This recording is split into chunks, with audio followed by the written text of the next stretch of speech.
Oh, it wasn't on. Let's start again.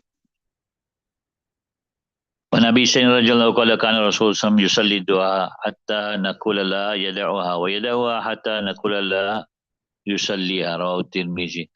Nabi Abu Sa'id radhiyallahu anhu said Nabi Akram recite Shah Salah or Ishraq Salah until we would say that he will not leave it out, and he would leave it out until we would say he would not read it.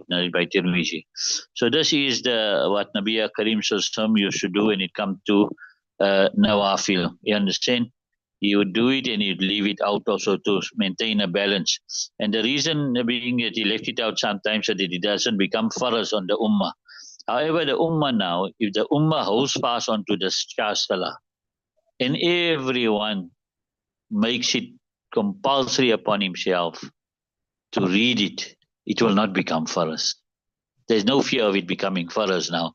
So you can read it as much as you want. If you can read it every day also, it is totally okay, because it's not going to change the ruling that it is still mustahab or sunnah. Right.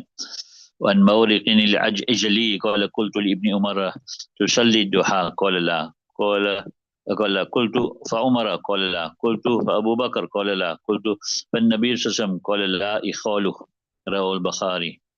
Mawraq al-Ajali said, I said to Ibn Umar, do you recite Duha Salah? So he said no. I said, and Umar Rajallah, he said no. And I said, Abu Bakr, he said no. And he said, Nabi Assam, he said, I don't think so. Right? Ibn Umar Rajallah denying that Nabi Karim would recite Duha Salah. Yeah, either it is because it could mean that Nabi Karim wouldn't recite it in the masjid, right? Or Ibn Umar Rajallah was not aware of Nabi Karim reciting it. Or you can say that Ibn Umar Rajallah was not negating it totally, rather he was saying that he never used to read it every time or punctually out of fear of it becoming faraz. Right. Babu Tatawwu'i, the chapter of Nawafil, right? When they speak of Nawafil, yeah, they refer to everything besides faraz and wajib, right? But however, Tatawwu, when you use the word Tatawwu, then it refers to Nawafil. In other words, all those sunnat which is ghair mu'akkada, not sunnat mu'akkada. You understand it? When you use the word Tatawwu. الفصل الأول عن أبي هريرة رضي الله عنه قال رسول الله لبلال عند صلاة الفجر يا بلال حدثني بأرجى عمل عملته في الإسلام فإني سمعت دفا نعليك بين يدي في الجنة ولما عملت عملا أرجى عندي أني لم أتطهر طهورا في ساعة من ليل ولا نهار إلا صليت بذلك الطهور ما كتب له أن أصلي متفق عليه. Abu Hurairah said Nabi Akram said to Bilal at the time of Salatul Fajr, "Oh Bilal, narrate, tell me what the most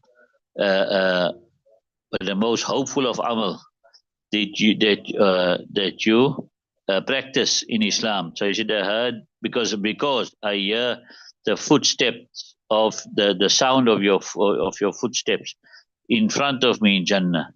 So he said, "I do not do any amal which is more hopeful by me, except that indeed I do not make any wuzu at any time of the day and night, except that I recite with that wuzu that which is written for me to recite." In other words, he makes 2 rakats after making wuzu, which is called tahiyatul wuzu. Right. Nabi Karim Sallallahu Alaihi Wasallam hearing the footsteps of Bilal radiallahu anhu, either that was via kashf, he got this, that his footsteps were in front, or either this was on the occasion of Mi'raj. Hazrat Bilal radiallahu anhu's footsteps in front of Nabi Karim Sam doesn't mean that he's got this fazilat over Nabi Karim Sam. Rather, his footsteps in front was from the aspect of like a khadim, how the khadim is in front. You understand? How the Khadim is in front. That doesn't give the Khadim fazilat over the actual Sheikh. and I do not make wuzu. In other words, I do not cleanse myself, right? The wording here is I do not cleanse myself thoroughly, right? So it could either mean wuzu, ghusl, or tayammum. Any of those could be meant, right? So this hadith is referring to tahiyatul wuzu. You understand? And it tahiyatul wuzu, or it's also called shukre wuzu, right? من جابر رضي الله قال كان الرسول صلى الله عليه وسلم يعلمنا الاستخارة في الأمور كما يعلمنا السورة من القرآن, right? Imam Jabir رضي الله عنه said Nabi Akram would teach us istikhara in the affairs, just as you teach us a surah from the Quran. يقول إذا هم أحدكم بالأمر فليركع ركعتين من غير الفريضة ثم لا يقول اللهم, right? And he says that when any of you have an important matter, then he should recite 2 rakats, which is not for us. Then he would say, Allahumma inni astakhiruka bi'ilmika wa astaqdiruka biqudratika wa as'aluka min fadlika al-azim. فإنك تقدر ولا أقدر وتعلم ولا أعلم وأنت علام الغيوب اللهم إن كنت تعلم أن هذا الأمر خير لي في ديني ومعاشي وعاقبة أمري أو قال في عاجل أمري وآجله فاقدره لي ويسره لي ثم بارك لي فيه وإن كنت تعلم أن هذا الأمر شر لي في ديني ومعاشي وعاقبة أمري أو قال في عاجل أمري وآجله فاصرفه عني واصرفني عنه واقدر لي الخير حيث كان ثم أوصاني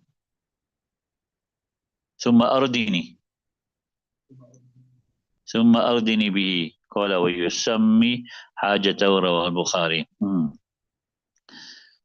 Right, so he says you must read this. Allahumma inni astakhiruka, I'm seeking your mashura, with your knowledge, and I seek your power, I seek your kudrat, with your power, and I seek of you from your great virtue, because you are able and I am not able, and you know I don't know, and you know the unseen. Oh Allah, you know that this matter is better for me in my deen and my life and the end of my affairs.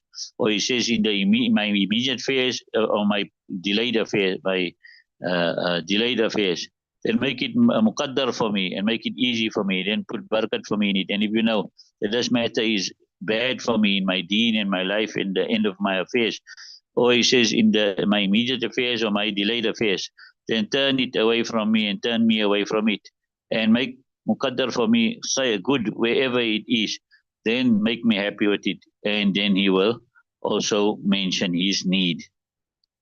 Right. So you have now a doubt. Must I go on safar? Must I go do this particular trade? Must I get married to that girl? Then you make istikhara. Istikhara is you make wuzu, right? And then you make the 2 rakat salah in a non-makruh time with the niyat of istikhara, right? And after that you read this dua.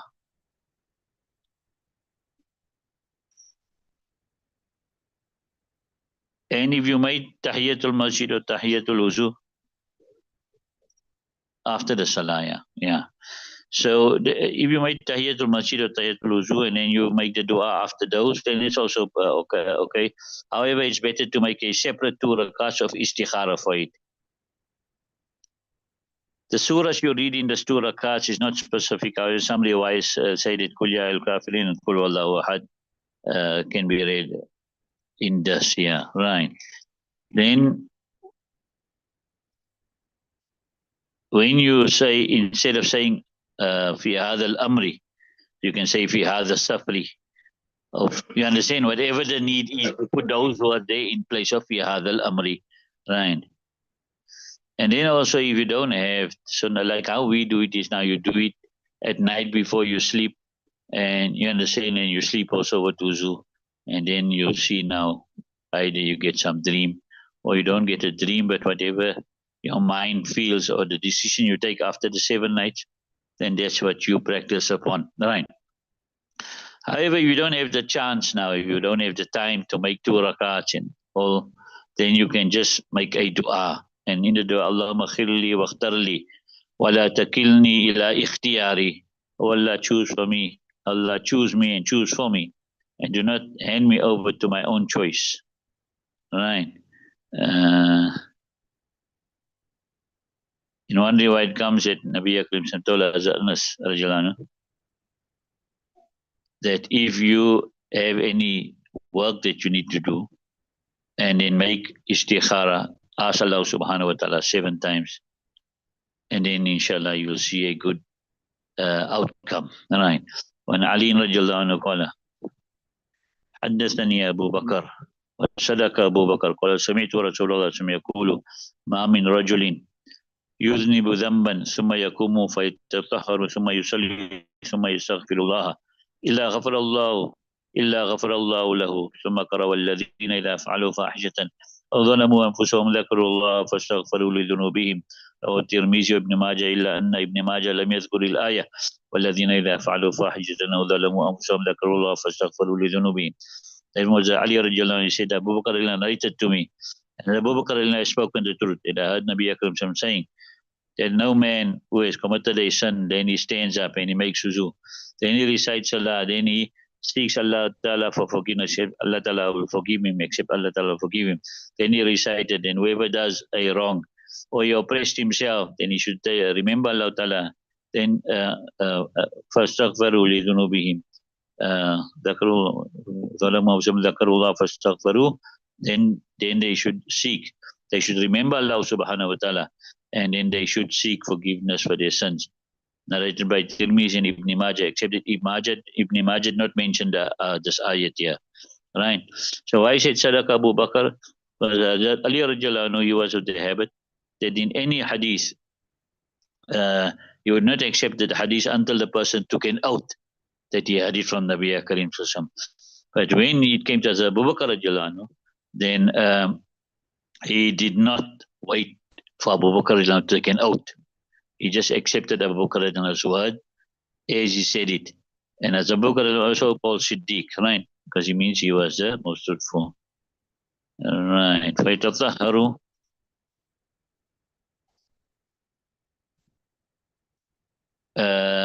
it means that he makes wuzu and then he reads. However, they say to make ghusl is better, and then to make ghusl with cold water is also better.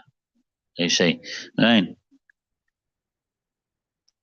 What you read in the 2 rakats, they say any surah, but you can also read Qul Ya Al-Kafirun and Qul Wallahu Ahad. This namaz is called namaz tawbah. And here it says Summa Yastaghfirullah, and also you need to include tawbah in there too. Not only istighfar, but tawbah. And included in tawbah is what? That your firm intention not to go back to that sin again. Right?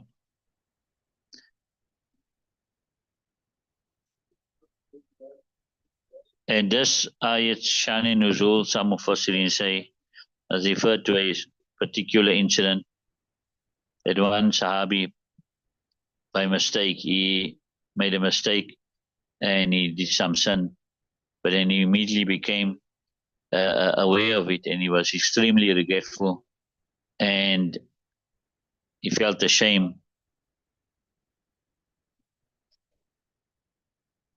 So Allah subhanahu wa ta'ala revealed this ayat in regards to the Sahabi who, after making the sin, was extremely regretful. Right. One Huzaifa radiallahu anhu qala kana sallam kana Nabi sallallahu idha hazabahu amrun salla. Hazrat Huzaifa radiallahu anhu narrates that Nabi Karim sallallahu when a matter would come upon him, or any difficulty would come upon him, then he would recite salah. Narrated by Abu Dawood. And Allah subhanahu wa ta'ala says, Ya ayyuhalladhina amanu ista'inu bis sabri was salah. O you people who believe, seek assistance through sabr and salam. Ulama writes here that when a person is involved in some grief or some difficulty, then the benefit of reciting some nafil salah is that when he's engaged in salah, then the reality of Allah subhanahu wa ta'ala opens up to him. And then he will now look at dunya with insignificance and such. So if you look at dunya insignificance, then whatever loss occur to you here in dunya will also become insignificant in your eyes. All right. Well, okay, leave it till